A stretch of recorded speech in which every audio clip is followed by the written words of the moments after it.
أعوذ بالله من الشيطان الرجيم بسم الله الرحمن الرحيم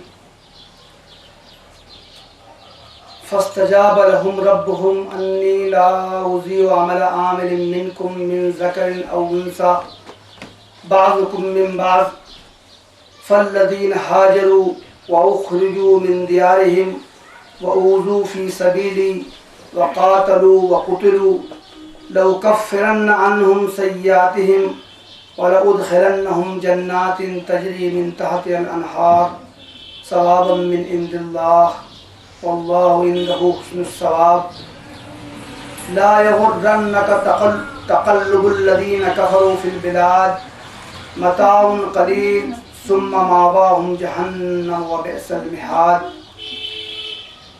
لكن الذين اتقوا ربهم لهم جنات تجري من تحتها الأنهار خالدين فيها نزلا من عند الله وما عند الله خير للأبرار وإن من أهل الكتاب لمن يؤمن بالله وما أنزل إليكم وما أنزل إليهم خاشعين لله لا يشترون بآيات الله ثمنا قليلا أولئك لهم أجرهم عند ربهم إن الله سريع الحساب يا أيها الذين آمنوا اصبروا وصابروا ورابطوا واتقوا الله لعلكم تفلحون صدق اللہ العظیم.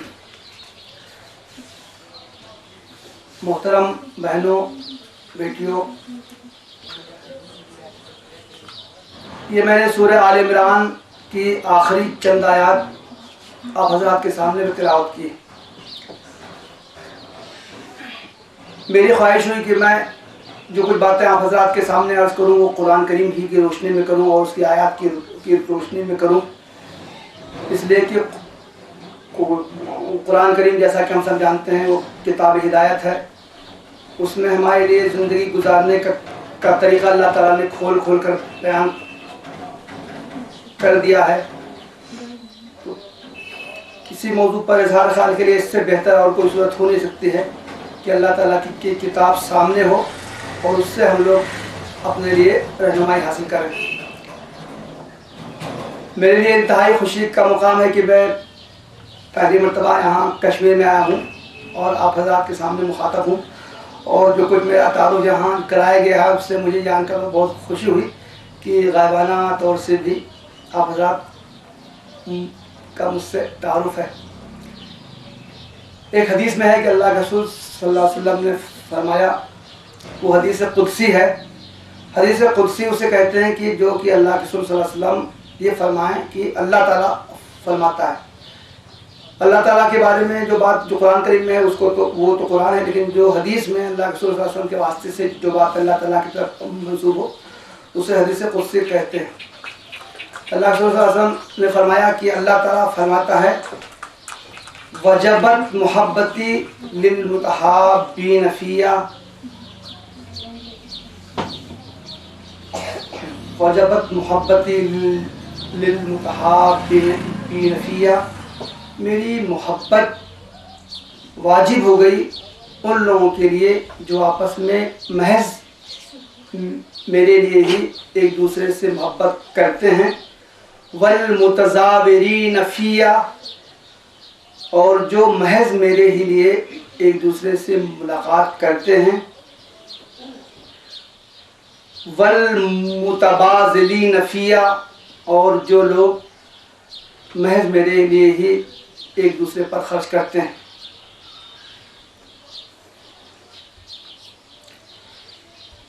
تو ظاہر ہے کہ ہمارا یہاں پر آنا،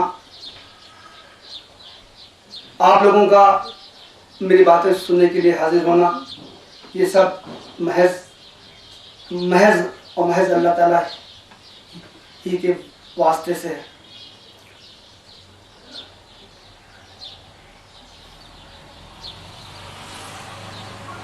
یہ چونکہ یہ قرآن بھی ہمارا زکوٰۃ بیداری مہم کا حصہ ہے، لیکن مجھ سے یہ کہا گیا کہ میں آپ حضرات کے سامنے کچھ تربیتی انداز کی کچھ باتیں رکھوں. تو میں نے جو قرآن کریم کی ان آیات کا انتخاب کیا ہے اس کا خطاب خاص طور سے خواتین سے.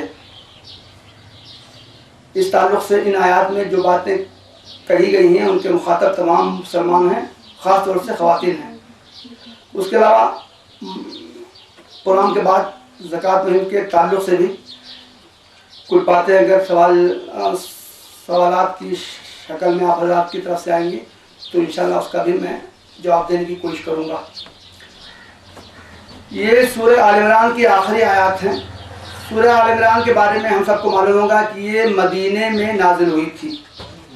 اللہ کے رسول صلی اللہ علیہ وسلم کا نبوت کا عرصہ 23 سال کا ہے، 13 سال آپ مکے میں رہے ہیں اور 10 سال اب مدینے میں رہے ہیں۔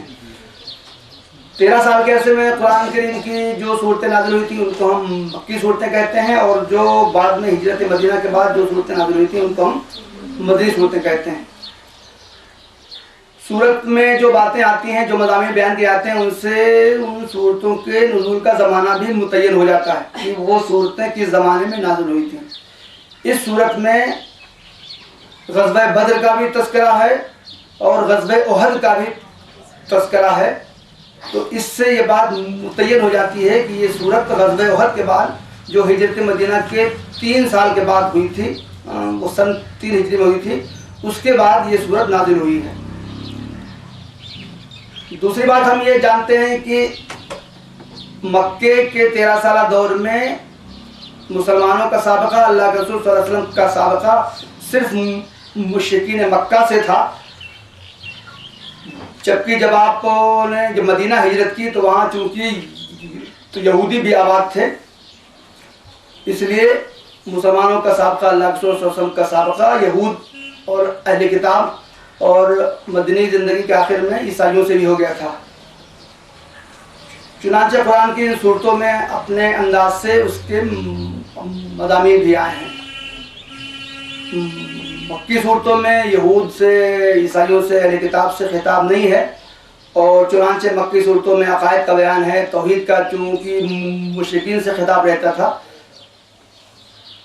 توحید کا بیان آیا ہے، رسالت کا بیان آیا ہے، آخرت کا بیان آیا ہے، خاص طور سے یہ پہلو ابھرا ہوا ہے۔ اسی طرح مکی صورتوں میں اخلاق پر بھی زور دیا گیا ہے، اخلاق کریمانہ کا تذکرہ کیا گیا ہے، بندوں کے معاملات کا تذکرہ کیا گیا ہے۔ یہ کہا گیا ہے کہ تم لوگ دوسرے انسانوں کا خیال کیوں نہیں کرتے ہو، ان کے حقوق کیوں نہیں ادا کرتے ہو، جبکہ مدنی صورتوں میں چونکہ مسلمانوں کے سامنے اہل کتاب بھی تھے، اس لیے خاص طور سے ان کو بھی خطاب کیا گیا ہے۔ چنانچہ یہ سورۃ آل عمران، سورہ البقرہ جو ہے وہ بھی مدنی صورت ہے، سورہ آل عمران بھی مدنی صورت ہے، اور ان دونوں صورتوں میں اہل کتاب سے بھی جا بجا خطاب کیا گیا ہے۔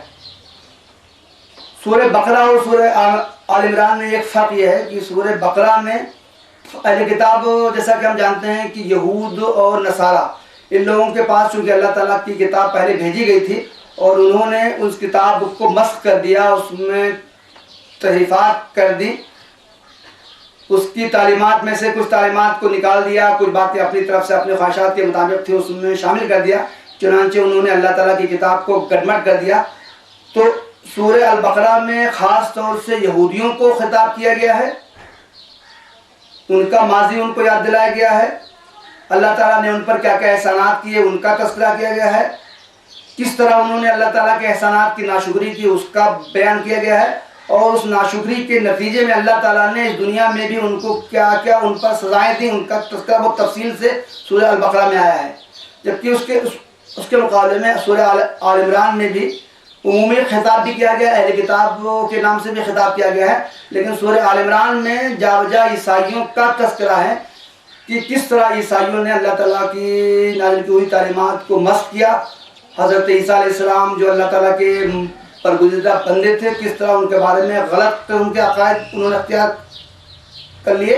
تو خاص طور سے اس میں عیسائیوں سے خطاب کا پہلو ابھرا ہوا ہے۔ لیکن تیسری بات میں سمجھ جاتا ہوں کہ مدینہ ہجرت کیے ہوئے مسلمانوں کو 3 سال سے زیادہ کا عرصہ ہو چکا تھا۔ مدینہ ہجرت کے بعد ایک اسلامی سوسائٹی قائم ہو گئی تھی، تو اس صورت میں خاص طور سے ایک اسلامی معاشرہ کیسا ہونا چاہیے، اسلامی معاشرے کے جو ارکان ہیں، جو مسلمان ہیں، خواہ وہ مرد ہوں خواہ وہ عورتیں ہوں، ان کو کس طرح کی زندگی گزارنی چاہیے، ان کا اللہ تعالیٰ سے کیا تعلق ہونا چاہیے ان کی انفرادی زندگی میں، ان کے آپسی تعلقات کیسے ہونے چاہیے، ان چیزوں کا بھی بیان اس میں تفصیل سے آیا ہے۔ اور خاص طور سے مسلمانوں کو خطاب کیا گیا ہے کہ دیکھو تم سے پہلے 2 قومیں ایسی گزر چکی ہیں، یہود ہیں، عیسائی ہیں، ایسی قومیں گزر چکی ہیں جو اللہ تعالیٰ جو اپنے آپ کو کہتے تھے کہ ہم اللہ تعالیٰ کے چہیتے ہیں، برگزیدہ بندے ہیں، ہمارے پاس اللہ تعالیٰ کی کتاب ہے، اس کے دعوے تھے۔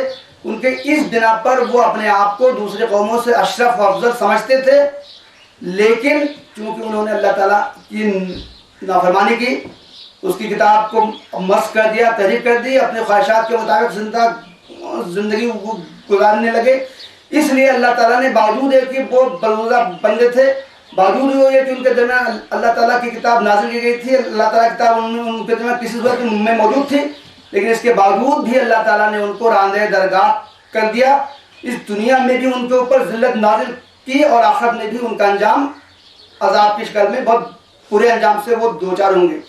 اس طرح مسلمانوں کے سامنے اصولی طور سے بھی کچھ تعلیمات بیان کر دی گئی، اسلام کی دین کی بنیادی تعلیمات جس پر اسلام ایمان منحصر ہے اس کا تذکرہ بھی کیا گیا، اور ساتھ میں پرانے قوموں کا بھی تذکرہ کیا گیا کہ دیکھو اللہ تعالیٰ کی بارگاہ میں کوئی شخص چہیتا نہیں ہے کہ وہ چاہے جیسے عمل کرے وہ اللہ تعالیٰ کا چہیتا رہے گا، نہیں، بلکہ اللہ تعالیٰ کے بارگاہ میں مقرب کی بنیاد ایمان اور عمل ہے۔ جو قوم ایمان اور عمل کو مضبوطی سے تھامے رہے گی وہ قوم اللہ تعالیٰ کی برگزیدہ ٹھہرے گی، اور جو قوم ایمان اور عمل سے دور ہوگی وہ اللہ تعالیٰ کے نزدیک اس کو تقرب حاصل نہیں ہوگا، بلکہ وہ راندہ درگاہ ہوگی، اور اس دنیا میں بھی ہلاکت اس کا مقدر ہوگی، اور آخرت میں تو اس کو عذاب آنا ہی آنا ہے۔ اس پس منظر میں ہم اس پوری صورت کا مطالعہ کریں اور خاص طور سے ان آیات کا مطالعہ کریں تو اس سے ہم کو عبرت اور نصیحت کے بہت سے پہلو ہمارے سامنے آئیں گے۔ یہ آیات جس کا میں نے اس وقت آیات جو پڑھی ہیں اس سے پہلے اللہ تعالیٰ نے کچھ دعائیں بیان کی ہیں۔ اللہ تعالیٰ کے نیک بندے وہ ہیں جو اس کائنات کو دیکھتے ہیں تو کائنات کو دیکھتے ہی بے ساختہ ان کی زبان پر کچھ دعائیں آ جاتی ہیں، ان دعاؤں کا تذکرہ آیا ہے۔ اللہ تعالیٰ فرماتا ہے ان فی خلق السماوات والارض واختلاف اللیل والنہار لآیات لأولی الالباب۔ یہ دنیا جو پیدا کی گئی ہے، کائنات ہے، آسمان ہے، زمین ہے، آسمانوں اور زمینوں کے بیچ میں جو بھی اور چیزیں ہیں، ان تمام چیزوں کی بناوٹ ایسی ہے کہ اگر انسان اس میں غور کرے تو بے اختیار اس کی زبان پر یہ کلمات آ جائیں گے۔ جو لوگ کائنات کی بناوٹ پر، آسمان اور زمین کی بناوٹ پر کس طرح یہ نظام چل رہا ہے، دن آ رہا ہے، رات آ رہا ہے، دن آ رہا ہے، رات آ رہی ہے، پھر دن آ رہا ہے، رات آ رہی ہے، ایک سیکنڈ کے لیے کائنات کا نظام جس طرح چل رہا ہے، ایک سیکنڈ کے لیے بھی اس میں تخلف نہیں آ رہا ہے، اس میں فرق نہیں آ رہا ہے۔ ہم سب جانتے ہیں کہ پورا دنیا کا پورا نظام جس طرح چل رہا ہے اس میں ایک سیکنڈ کا بھی فرق نہیں آتا ہے۔ آسمان، زمین، کہکشائیں، ستارے، چاند، سورج، اس طرح اتنی باریکی کے ساتھ یہ نظام ہے، اگر اس میں ذرا سا بھی فرق آ جائے تو فوراً پوری دنیا تباہ و برباد ہو جائے گی۔ کائنات کی بناوٹ میں غور کریں تو غور کرنے ہی سے معلوم ہوتا ہے کہ یہ کائنات خود بخود وجود میں نہیں آ گئی ہے، بلکہ ایک قادر مطلق نے منصوبہ بند طریقے سے ان کو وجود میں بخشا ہے اور ان کو وہ چلا رہا ہے۔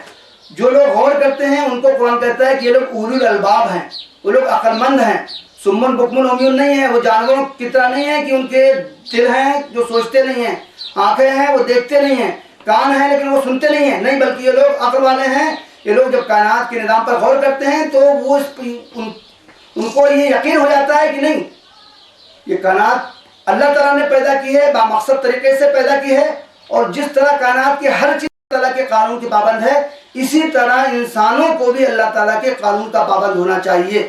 کائنات کے دوسرے مظاہر اور انسانوں میں بس ایک فرق ہے، پوری کائنات نظام تکوینی کی پابند ہے۔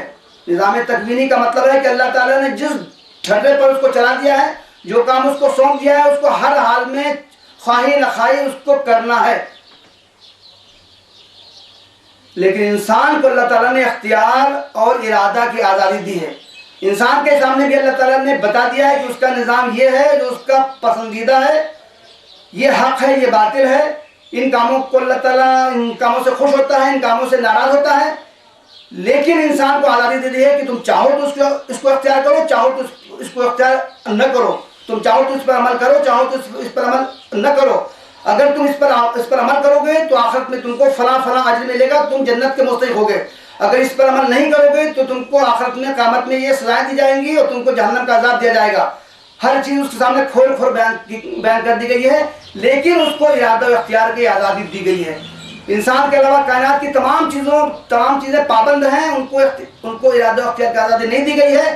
انسان کے سامنے حق و باطل کو کھول کھول بیان کر دیا گیا ہے، لیکن اس کو اختیار دیا گیا ہے کہ وہ چاہے تو اس پر عمل کرے، چاہے نہ کرے، چاہے مانے چاہے نہ مانے۔ تو جو لوگ اولو الالباب ہیں، جو کائنات کو دیکھتے ہیں، وہ بے اختیار پکار اٹھتے ہیں کہ اللہ تعالیٰ تو نے جو پیدا کیا یہ باطل نہیں ہے، یہ حق ہے۔ تو چنانچہ ان کی زبان پر یہ دعائیں جاری الذین یذکرون اللہ قیاما وقعودا وعلی جنوبہم، وہ اولو الالباب وہ ہیں جو اللہ تعالیٰ کو ہر لمحے یاد کرتے ہیں، کھڑے بیٹھے لیٹے ہر وقت اللہ تعالیٰ کو یاد کرتے رہتے ہیں، وہ کائنات کے نظام پر غور کرتے رہتے ہیں اور پکارتے ربنا ما خلقت ھذا باطلا، اللہ تعالیٰ تو نے اس میں کوئی چیز بھی باطل نہیں پیدا کی ہے، فقنا عذاب النار، ہم تیرے پابند رہیں گے، تیرے حکام پر عمل کریں گے۔ اس کے باوجود بھی اگر ہم سے کوئی، ہم انسان ہیں، اگر لغزش ہو جائے تو اللہ تعالیٰ ہم تیری ذات کریمی سے امید ہے کہ تو ہم کو معاف کر دے گا اور ہم کو جہنم کے عذاب سے بچائے گا۔ اے اللہ ربنا انک من تدخل النار فقد اخزیتہ، اللہ تعالیٰ تو جس کو جہنم میں داخل کر دے گا وہ تو ذلیل و رسوا ہو کے رہے گا۔ وما للظالمین من انصار، اور آخرت میں جو لوگ اس دنیا میں ظلم کرنے والے ہوں گے، حق کو چھوڑنے والے ہوں گے، ان کا آخرت میں کوئی مددگار نہیں ہوگا۔ وہ لوگ یہ پکار اٹھتے ہیں ربنا اننا سمعنا منادیا ینادی للایمان، اے ہمارے رب ہم نے ایک پکارنے والے کی آواز سنی ہے جس نے کہ ہم کو حق کا راستہ دکھایا، اس نے بتایا ہمیں کہ کیا حق ہے کیا باطل ہے، اس نے ہمارے سامنے حق کھول کر بیان کیا، اللہ تعالیٰ ہم نے اس کی اتباع کی۔ اس نے پکارا انآمنوا بربکم فآمنا، ہم ایمان لے آئے، ربنا فاغفر لنا ذنوبنا وکفر عنا سیئاتنا وتوفنا مع الابرار، ربنا وآتنا ما وعدتنا علی رسلک، اللہ تعالیٰ تو نے تیرے پیغمبر نے تیرے جو وعدے ہم تک پہنچائے ہیں، اللہ تعالیٰ تو ان سے ہم کو بہراوا کر، ولا تخزنا یوم القیامہ، اللہ تعالیٰ قیامت کے دن تو ہم کو رسوا نہ کر، تو وعدہ خلافی کرنے والا نہیں۔ یہ دعا اللہ تعالیٰ نے ان آیات سے پہلے بیان کی ہے کہ اہل ایمان جو ہیں وہ کائنات کو دیکھتے ہیں تو ان کے اندر اطاعت و فرما برداری کا جذبہ پیدا ہوتا ہے، وہ اس کا اظہار ان دعاؤں کی شکل میں کرتے ہیں۔ ہم غور کریں، میں نے جو آیت پڑھی فاستجاب لهم ربهم، یہاں سے اللہ تعالیٰ فرماتا ہے اللہ تعالیٰ ان کی دعا قبول کر لیتا ہے، اللہ تعالیٰ ان کی یہ دعا قبول کر لیتا ہے اور یہ کہتا ہے انی لا اضیع عمل عامل منکم من ذکر او انثی، میں تم میں سے کسی عمل کرنے والے کا کوئی عمل ضائع نہیں کروں گا۔ یہ صرف دعاؤں ہی کا تک معاملہ نہیں ہوتا ہے، بلکہ جو لوگ یہ دعا کرتے ہیں ظاہر ہے کہ وہ عمل بھی کرتے ہیں، ایمان بھی لاتے ہیں اور ایمان کے تقاضوں پر عمل بھی کرتے ہیں۔ تو اللہ تعالیٰ نے یہاں یہ نہیں فرمایا، ہمارے غور کیجئے، اللہ تعالیٰ نے یہ نہیں فرمایا کہ جو لوگ دعا کرتے ہیں میں ان کی دعا قبول کر لیتا ہوں، بلکہ یہ کہا کہ میں ان کا عمل قبول کرتا ہوں۔ اس سے معلوم ہوتا ہے کہ محض دعا کافی نہیں ہے، محض خواہشات کافی نہیں ہیں، محض ایمان کافی نہیں ہے، بلکہ ایمان کے تقاضوں پر عمل کرنا ضروری ہے۔ صرف ایمان معتبر ہے لیکن صرف ایمان کافی نہیں ہے جب تک کہ عمل سے اس کی تصدیق نہ ہو۔ چنانچہ اللہ تعالیٰ فرماتا ہے کہ اللہ تعالیٰ ان کی دعا قبول کرتا ہے اور دعا کے ساتھ ساتھ قبول کرنے کے ساتھ کہتا ہے کہ تم میں سے جو شخص بھی عمل کرے گا میں اس کا کوئی عمل ضائع نہیں کروں گا۔ قرآن کی دوسری آیت میں ہم سب اچھی طرح واقف ہیں، دوسری آیت سے معلوم ہوتا ہے کہ اللہ تعالیٰ فرماتا ہے ایک ذرہ برابر بھی کوئی عمل اللہ تعالیٰ کی نگاہوں سے مخفی نہیں رہے گا۔ سورہ لقمان میں ہے کہ ایک ذرہ آسمان میں ہو، زمین میں ہو، کسی چٹان کے نیچے ہو، یہ مجھے تعبیر ہے، ایک ذرہ بھی کہیں بھی ہو وہ اللہ تعالیٰ کی نگاہوں سے مخفی نہیں ہے۔ سورہ الزلزال میں فَمَن يَعْمَلْ مِثْقَالَ ذَرَّةٍ خَيْرًا، جس نے ایک ذرہ برابر بھی اچھا عمل کیا ہوگا وہ قیامت میں وہ اپنی آنکھوں کے سامنے دیکھ لے گا، اور جس نے قیامت میں ایک ذرہ برابر برا عمل بھی اس دنیا میں کیا ہوگا وہ قیامت میں وہ اس کی آنکھوں کے سامنے ہوگا۔ اس آیت میں اللہ تعالیٰ کہتا ہے کہ تم میں سے جو شخص ایک بھی عمل کوئی بھی عمل کرے گا میں اس کا عمل ضائع نہیں کروں گا، من ذکرن او انسا، خواہ وہ مرد ہو یا عورت۔ یہ آیت ہمارے سامنے بہت غور و فکر کا تقاضا کرتی ہے۔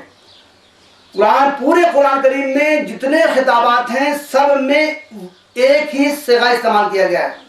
اس صیغے کو ہم کہہ سکتے ہیں مردوں کا صیغہ، اور جو لوگ اردو عربی ہر زبان میں صیغہ ہوتا ہے جو مردوں کے لیے استعمال ہوتا ہے، کچھ صیغہ ہوتا ہے جو عورتوں کے لیے استعمال ہوتا ہے۔ پورے قرآن کریم میں جو صیغے استعمال کیے گئے ہیں وہ مردوں کے لیے وہ صیغہ استعمال کیا گیا ہے جو مردوں کے لیے استعمال ہوتا ہے۔ لیکن یہ قرآن کریم کی پاکیزگی ہے، قرآن کا انداز بیان ہے کہ وہ صیغہ، اس کا مطلب یہ نہیں ہے کہ اس کے مخاطب مرد ہیں، جو وہ تمام صیغے جو مردوں کے لیے استعمال ہوئے ہیں وہ ان کی مخاطب خواتین بھی ہیں۔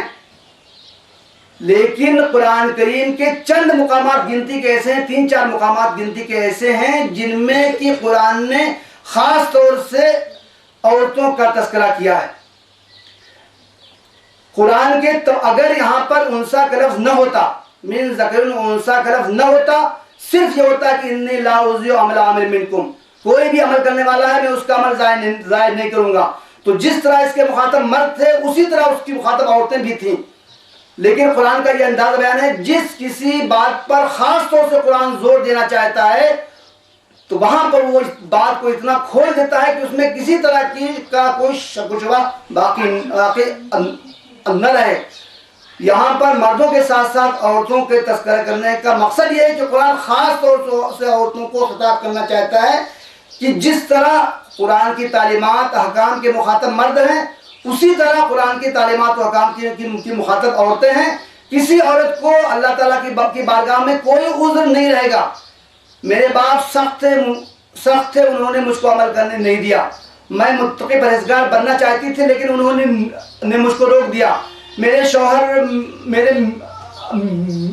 مزاج کے نہیں تھے، میری شادی میرے والدین نے کر دی تھی، ان سے میری پٹتی نہیں تھی، میں دینی تعلیمات پر عمل کرنا چاہتی تھی لیکن وہ مجھ کو جبر روک دیا کرتے تھے۔ اللہ تعالیٰ کی بارگاہ میں کسی طرح کا کوئی عذر قابل قبول نہیں ہوگا۔ جس طرح مرد کی شخصیت آزاد ہے اسی طرح عورت کی شخصیت آزاد ہے۔ ہر عمل کا جس طرح مرد اپنے عمل کا ذمہ دار ہے اسی طرح اپنے ہر عمل کی عورت ذمہ دار ہے۔ اچھے عمل کرے گی تو اس کو اللہ تعالیٰ کی بارگاہ میں اس کا جواب دینا ہوگا، اور جو وہ برے کام کرے گی، غلط کام کرے گی، اس کا بھی اس کو اللہ تعالیٰ کے سامنے جواب دینا ہونا ہوگا۔ آگے کہا گیا بعضکم من بعض، تم میں سے بعض میں سے ہیں۔ قرآن کی یہ تعبیر بھی انتہائی لطیف تعبیر ہے، اس میں بے انتہا جامع آیت ہے، اور اس میں یہ دکھایا گیا ہے کہ اسلام میں عورتوں کی حیثیت کیا ہے، عورتوں کا مقام کیا ہے۔ ہم بخوبی جانتے ہیں کہ دوسرے مذاہب میں عورتوں کو کس نظر سے دیکھا گیا ہے۔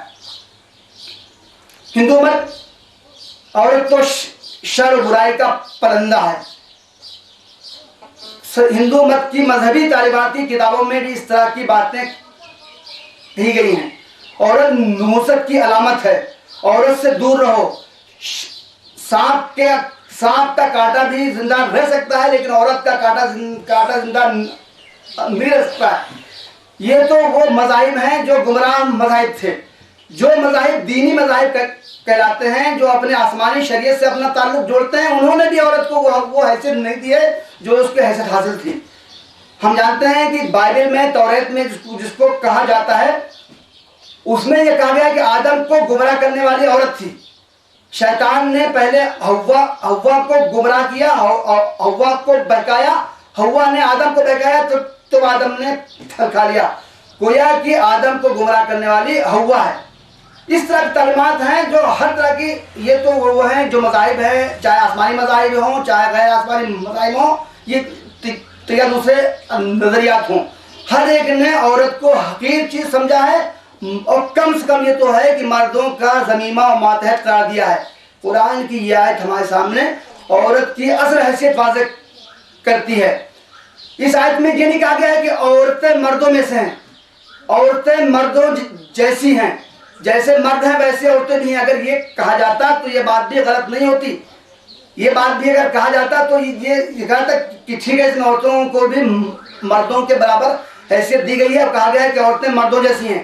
نہیں، آپ اندازہ کریں قرآن کی اس تعبیر کو دیکھیں، بعضکم من بعض میں سے ہیں، عورتیں مردوں جیسی ہیں، مرد عورتیں جیسے. اس میں بعضکم من بعض کسی کی تخصیص نہیں کی گئی ہے. بعض سے مراد مرد بھی ہو سکتے ہیں، بعض سے مراد عورتیں بھی ہو سکتی ہیں. اس میں جو قربت، جو تعلق، جس کی یکسانیت کا اظہار ہوتا ہے اس کا ہم بخوبی اندازہ کر سکتے ہیں. قرآن کریم کے کہا ہے المؤمنون والمؤمنات بعضهم اولیاء بعض. اہل ایمان مرد، اہل ایمان عورتیں وہ آپس میں ایک دوسرے کے ولی، ایک دوسرے کے رفیق، ایک دوسرے کے ہمدرد اور تمثال ہوتے ہیں. تو وہاں بھی یہ تخصیص نہیں کی گئی کہ مردوں کی عورتوں کا تذکرہ کیا گیا اور کہا گیا کہ عورتیں جو ہیں وہ مردوں کے رفیق ہوتی ہیں.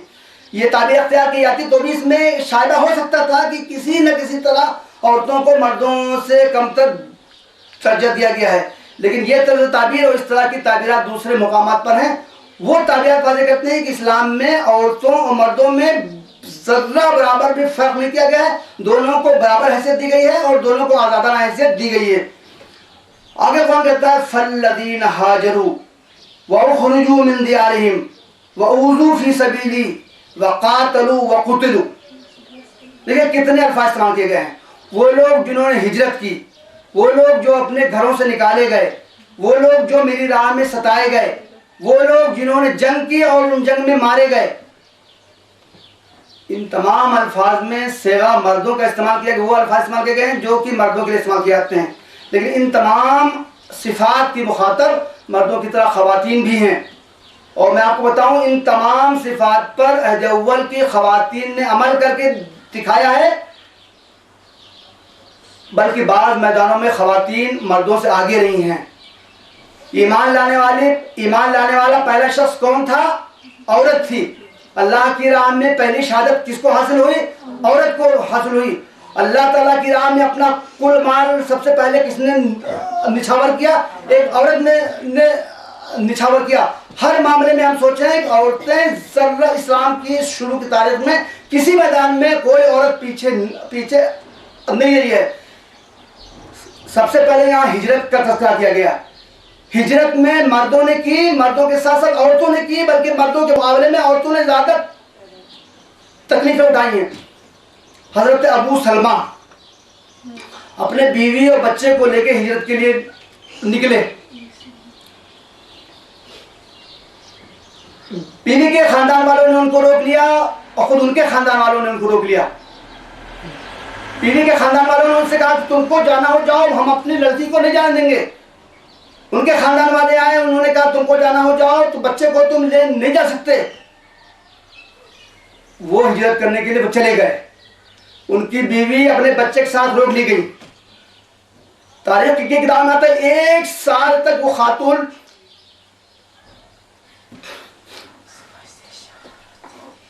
وہ جس جگہ ان لوگوں کی جدائی ہوئی تھی 1 سال تک روزانہ آ کے وہاں پر بیٹھ کے تو وہ گھنٹوں روتی تھی. یہاں تک کہ انہیں کے خاندان کے ایک فرد عثمان ابن طلحہ کا نام آتا ہے، ان کو ان کے اوپر ترس آیا.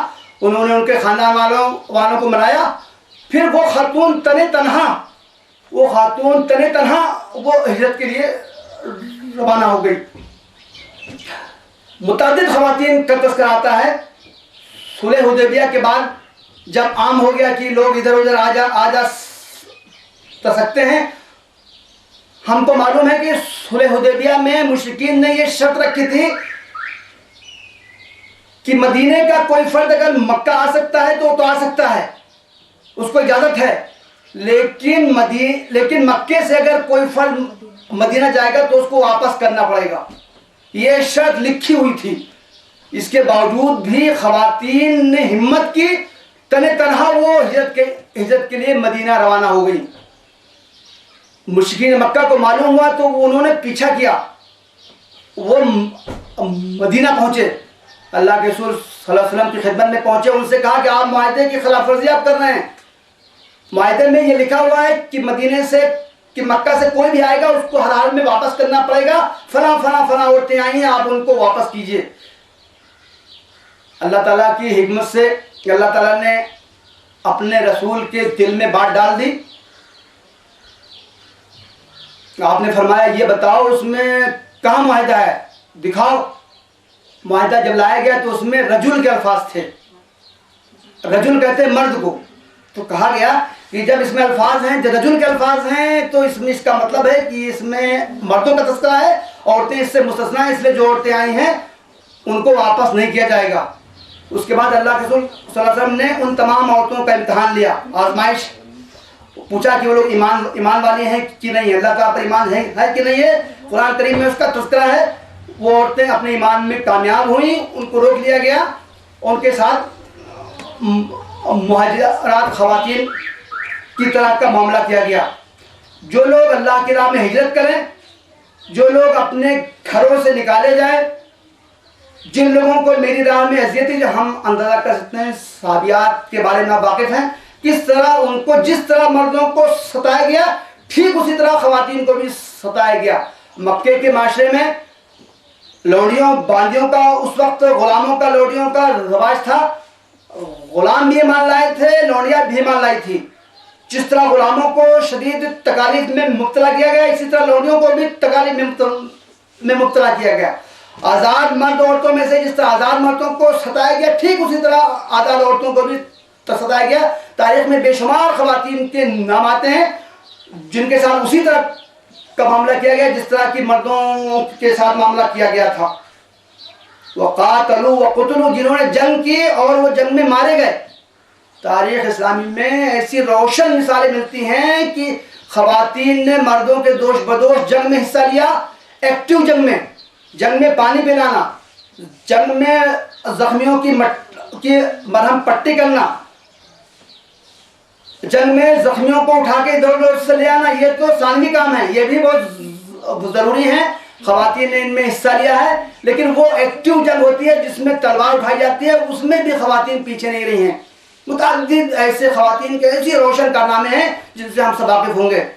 حضرت میں بس ایک مثال دوں گا، میں تفصیلات میں ایک مثال دوں گا. حضرت عمارہ، غزوہ احد میں انہوں نے اپنی جان کی بازی لگا دی. غزوہ احد کا وہ موقع جبکہ مسلمانوں کے پیر اکھڑ گئے تھے. گنتی کے چند مسلمان اللہ کے رسول صلی اللہ علیہ وسلم کی خدمت میں رہ گئے تھے جو آپ کو گھیرے ہوئے تھے. دشمنوں کی طرف سے تیر کی بارش ہو رہی تھی. متعدد صحابہ کے بارے میں آتا ہے جنہوں نے اپنی پیٹھ انہوں نے اللہ کے رسول صلی اللہ علیہ وسلم کو ڈھانپ لیا، اپنی پیٹھ دشمنوں کی طرف کر دی. جو تیر آتے تھے وہ ان کی پیٹھ پہ لگتے تھے. جہاں ایسا کردار تھا وہاں ان چند لوگوں میں جو اللہ کے رسول صلی اللہ علیہ وسلم کو گھیرے ہوئے تھے، خواتین بھی تھی، وہ پیچھے نہیں تھی. کسی بات میں کسی موقع پر اللہ کے رسول صلی اللہ علیہ وسلم نے فرمایا، میں جدھر اس نازک موقع پر میں جدھر دیکھتا تھا ادھر ہمارا نظر آتی تھی. خلاصہ میں کہہ دوں کہ یہاں جو صفات بیان کی گئی ہیں ان تمام کوئی صفت ایسی نہیں ہے جس میں کہ خواتین مردوں سے پیچھے رہی ہوں. ان اعمال کرنے والوں کے بارے میں اللہ تعالیٰ فرماتا ہے کہ جس نے اس دنیا میں ایسے کام کیے ان کو اللہ تعالیٰ کیا اجر، ان کو کس اجر سے نوازے گا. وہ الفاظ لَأُكَفِّرَنَّ عَنْهُمْ سَيِّئَاتِهِمْ وَلَأُدْخِلَنَّهُمْ جَنَّاتٍ تَجْرِي مِنْ تَحْتِهَا الْأَنْهَارُ، میں ان کے لغزشوں کو، ان کی کوتاہیوں کو، ان کی گناہوں کو، ان کی خامیوں کو معاف کر دوں گا. عربی زبان میں کسی بات کو تاکید کے لیے نون آتا ہے.